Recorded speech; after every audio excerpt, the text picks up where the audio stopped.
नून league को form 47 की हुकूमत बनाते वक्त MKM की जरूरत थी।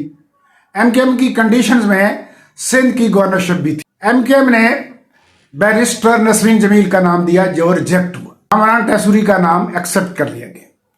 कामरान टैसूरी ने गवर्नर बनते ही इसे अवामी हाउस करार दे दिया गया। हर रमजान में यहाँ अफ्तारी होती और गवर्नर हाउस MKM का पब्लिसिटी सेंटर बन गया। और शायद यही वजह है गवर्नर की माजूली। कामरान टैसूरी से पहले नून लीग के गवर्नर थे जुबैर उमर, जिनकी पोर्न वीडियोस मार्केट में बहुत आ चुकी हैं।